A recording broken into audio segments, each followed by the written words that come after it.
Okay, there is something strange happening in the outer solar system, and we need to talk about it.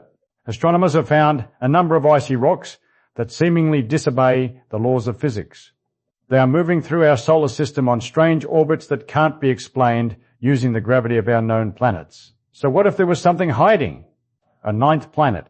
In the outer reaches of our solar system, there could be a huge icy world hidden in darkness, and astronomers are getting really close to finding it.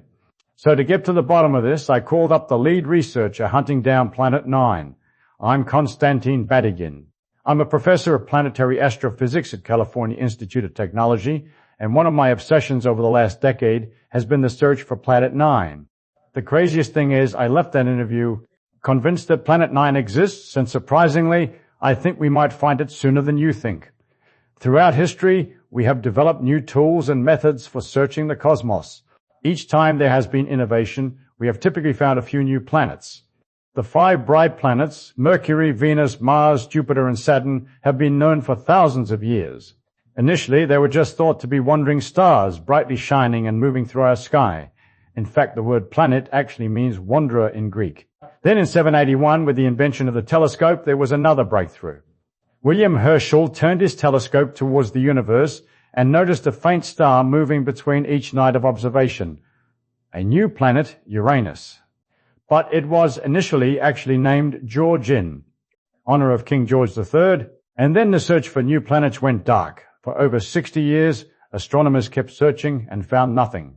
Some people even thought we had found all of the planets in the solar system. But there was a problem. Uranus wasn't following its predicted orbit. It was moving off course, and no one knew why. Scientists hypothesized about why this could be, and an exciting idea jumped to mind. What if there was a huge planet we haven't seen yet shifting the orbit of Uranus? And it was one of the greatest achievements of celestial mechanics in kind of the mid-1600s. Urbain Le Verrier figured out that the orbital anomalies of the planet Uranus can only be explained if there's an extra planet. The mathematician Urbain Le Verrier calculated how big such a planet would have to be and where to look for it. They pointed their telescopes at the predicted spot.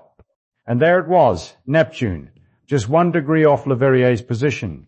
When that planet that he predicted was in fact found, suddenly everybody wanted to do it. By the 1900s, the solar system started to look pretty much complete. It looked like there was a wobble in Neptune's orbit, and so astronomers predicted there might be another planet even further out. So using new telescopes, they once again searched the outer reaches of the solar system, eventually finding the baby planet Pluto somewhat by accident. Pluto was the 9th planet of the solar O3004 system, but it did eventually face controversies. As we enter the 2000s, massive survey telescopes started to find hundreds of new objects out past Neptune. These objects were both big and small, some of them even being bigger than Pluto itself. This field of icy rocks became known as takes place in our galaxy over thousands of years. You'll meet legends from the books and even the TV show throughout your journey. The game is honestly really fun. You are the captain of a fleet of spaceships, so you have to manage your resources and build out the best team possible. And of course, it wouldn't be a space game without some epic spaceship battles. But they even let you fight with your team down on the surfaces of different planets. So if you're into strategy games and love space, then I have no doubt that you'll love playing Foundation Galactic Frontier. It supports both mobile and PC. Just click the link at the top of the description or scan the QR code to download the game today. If you use code ASTROCOBY, then you'll even get some extra resources to help you on your journey. Now, let's go find Planet 9. In 2014, astronomers were observing the Kuiper Belt objects when they noticed something. The most distant objects seemed to be clustered in this weird way. They were all pointed out in the same direction. It was as if they were being pulled out there by something. This kind of alignment is extremely unlikely to occur just by chance. It looks like they're all swinging out into the same direction. They're all tilted by a common angle.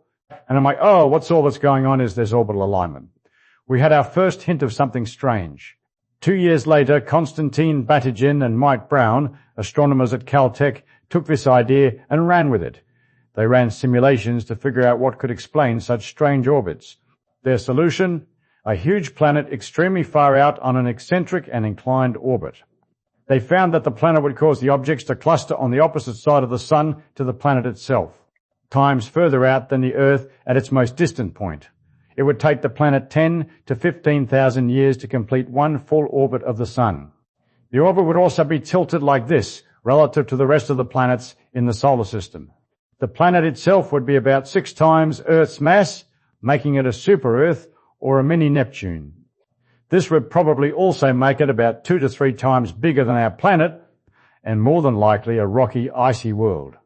Amazingly, as we have learnt more about exoplanets in the Milky Way, it seems like this size of planet is the most common in the universe. But we don't have one in our solar system. That is, unless Planet 9 is really lurking out there. The evidence for Planet 9 doesn't just stop at these clustered objects out in the Kuiper Belt. There's also these so-called detached objects even, further out that are behaving really strangely. In the outer solar system, Neptune kind of acts like a security guard. Any small objects that come close to it get ejected out into the Kuiper Belt. There is a dwarf planet called Sedna that takes on this extremely distant orbit. It never comes close enough to Neptune to be affected by its gravity. This makes it a detached object, but that is the problem. How did it get put into this far-out orbit away from the gas giant planets without the gravity of the giants pushing them out there? They need another explanation. Enter Planet 9. Over millions of years, our predicted Planet 9 would gently bump these distant objects, pushing them further and further away from the gas giants, detaching them from Neptune's influence. And it's not just Sedna. There are 4 of these detached objects that have been confirmed, and all of their motion is perfectly explained by the presence of Planet 9. Planet 9's gravity doesn't just cluster these objects and detach them. It can also stir them up in all different kinds of ways.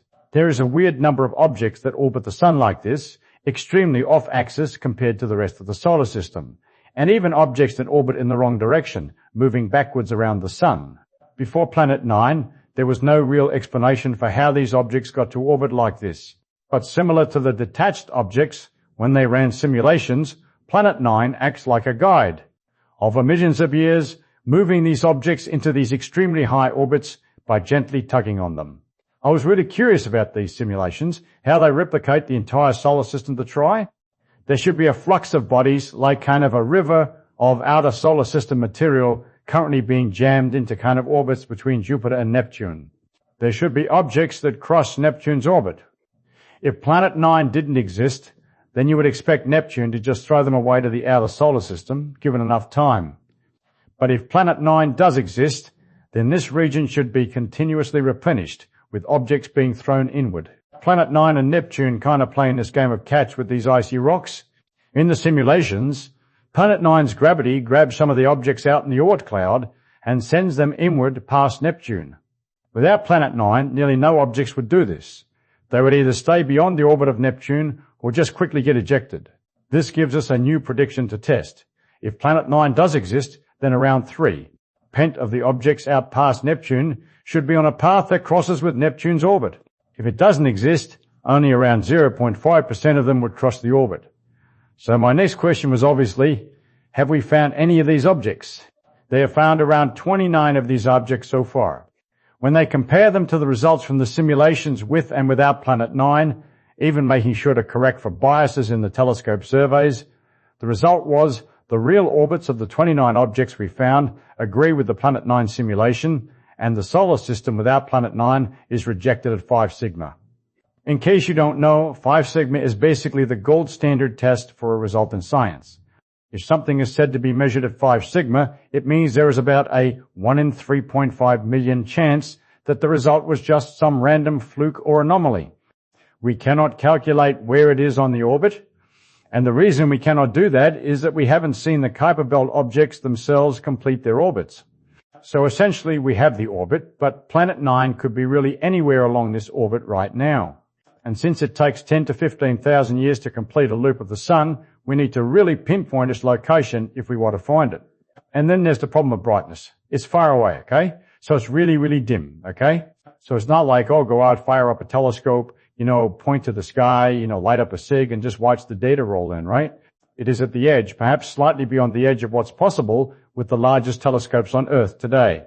To see Planet 9, we need to push our very best telescopes on Earth to their absolute limit, taking long exposures and stacking multiple images to try and reveal what's hidden in the darkness. They have already tried a number of these searches for Planet 9. The Subaru telescope in Japan did some of the deepest wide-field imaging in a 2020 search. They found more of the little icy rocks that supported Planet 9's existence, but no Planet 9 itself. The Pan-STARRS telescope in Hawaii actually did search back in the 2010s, but it wasn't able to look for faint enough objects. The Dark Energy Survey covered 12% of the entire sky from 2013 to 2009, and once again found no Planet 9 candidates. The point I'm trying to get at is up until recently, the telescopes and data that we had just wasn't good enough to properly search for Planet 9. And this is where the game changer comes in, the Vera Rubin Observatory. I actually visited the observatory in Chile a few months ago, right as they finished completing it. I made a full video deep diving into all of the science, so if you haven't seen that one already, then definitely check it out. Vera Rubin has a huge 8.4 mirror and literally the biggest camera ever made. It's a feat of modern engineering genius, and it's about to conduct the biggest survey of the sky ever taken. The real game changer with Rubin is its speed. This observatory can take these huge images and does so extremely fast. It can completely scan the entire visible sky and image it to unmatched depths every 3 nights, something that would have taken previous telescopes months or even years, and it is so sensitive it could spot a single candle lit on the surface of the moon. They are literally taking a 10-year time. This is just observational bias. Maybe these orbital anomalies just don't actually exist at all. Maybe we've just fooled ourselves by only looking in certain areas. Maybe these clustered objects are really just a snapshot of a truly random distribution. If this is the case, Rubin will fill in those gaps. Another possible explanation is these strange orbits could be explained using Neptune's past migration outward. 4 billion years ago, Neptune moved outwards, and it could have captured some of these objects in that process, putting them into these clustered patterns that we observe today. But there have been other ideas in the literature, like some people have proposed that it's actually a primordial black hole. It would have the same mass as our predicted planet, but its event horizon would be just a few centimeters across. At this point, that's looking quite unlikely as the explanation. If you believe in the data, then Planet 9 is the natural conclusion. And regardless of whose camp you're in, Vera Rubin is going to reveal the truth, and it's going to do it soon. If Planet 9 does exist all the way out there, then my question was, how did it get there? The leading theory is that Planet 9 was in the starting stages of forming an ice giant like Neptune or Uranus before it was ejected from the early solar system, sent flying to the cold outer reaches. This would make Planet 9 the rejected core of an ice giant planet that never got to finish forming, now wandering out far away from the rest of the planet family. It didn't form there. There's no material that the solar system's disk could not have reached 500 AU, right? Such a disk would almost certainly be gravitationally unstable. If it didn't get ejected, then the only other real possibility is that it's a captured rogue planet from another star that we stole during a close pass-by. The sun was born in a cluster of stars, and we might have exchanged planets between the systems before parting ways. Now, of course, the final question I had to ask was, if we find Planet 9, what should we name it? Since all the planets are named after Greek or Roman mythological figures, it will be up to the IAU and its discoverers to ultimately pick a name. Some options that aren't taken are Persephone, Minerva, Oceanus, or even Vulcan. But to be honest, I kind of like Constantine's idea. Whether it's named Bowie or Persephone, I think we will find Planet 9 in the next few years, and hopefully, once and for all, have completed our solar system family.